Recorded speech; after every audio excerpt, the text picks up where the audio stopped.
আবারও আমার নতুন রেসিপিতে আপনাদের স্বাগত। আজকে চলে এসেছি বাঙালি বাড়ির দুপুরের থালি নিয়ে। আজ আমার বাড়িতে কি কি রান্না হয়েছে সেটাই আপনাদের সাথে শেয়ার করছি। তার সাথে এই যে দেখুন ফুলকপির একটা দুর্দান্ত রেসিপি, আপনারা দেখতে থাকুন। আশা করি আপনাদেরও ভীষণ ভালো লাগবে।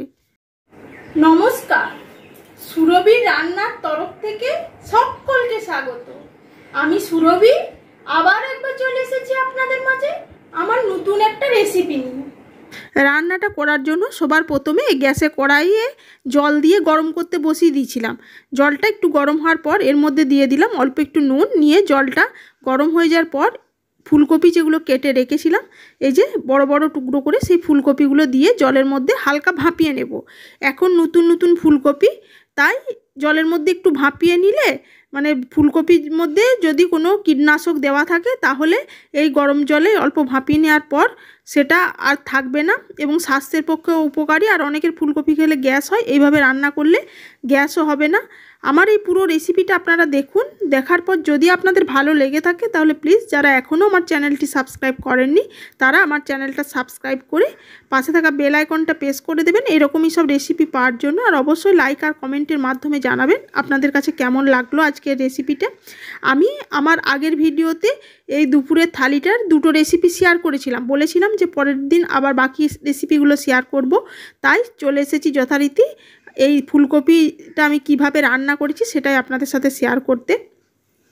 ফুলকপিগুলো জলে ভাপিয়ে নেওয়ার পর সেগুলো একটা স্ট্রেনার দিয়ে ছেঁকে নিয়েছি।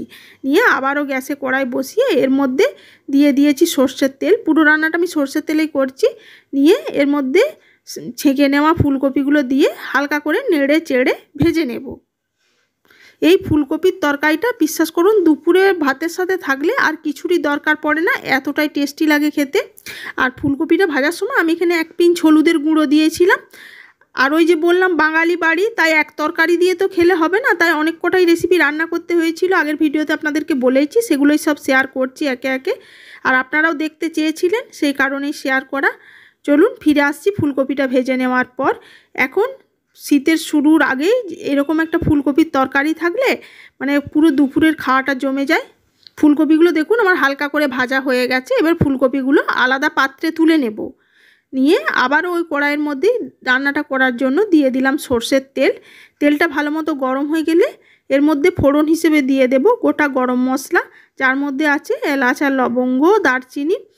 এবার ফোড়নটা থেকে যখন সুন্দর ভাজার গন্ধ বেরাবে তখন এর মধ্যে দিয়ে দিলাম একটা বড় সাইজের কুচানো পেঁয়াজ, একটা বড় সাইজের কুচানো টমেটো, ঝালের জন্য কাঁচা লঙ্কা।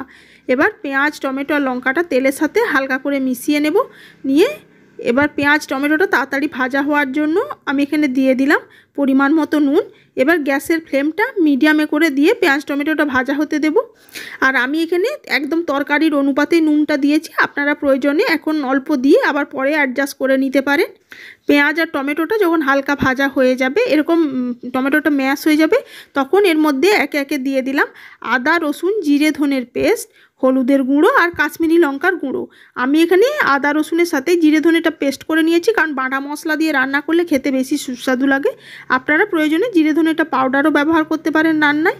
এবার সমস্ত উপকরণগুলো পেঁয়াজ টমেটোর সাথে ভালোভাবে কষিয়ে নেব। মশলাটা ততক্ষণ অবধি কষাবো যতক্ষণ না মশলাটা থেকে তেল রিলিজ হতে শুরু করছে, যাতে পুড়ে না যায়। তাই একটু একটু করে জল দিয়ে মশলাটা কষিয়ে নেব। মশলাটা কষানো হয়ে গেছে, মশলাটা থেকে তেল রিলিজ হতে শুরু করেছে। এবার এর মধ্যে ওই ভেজে রাখা ফুলকপিগুলো দিয়ে আরও মিনিট 2 সময় ধরে মশলার সাথে কষিয়ে নেব।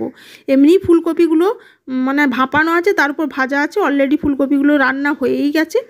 এবার মশলার সাথে ফুলকপিগুলো প্রথমে ভালোভাবে কষিয়ে নেওয়ার পর আগের থেকে আলু আমি একটু বড় বড় ডুমো করে কেটে প্রেসার কুকারে সেদ্ধ করে রেখেছিলাম।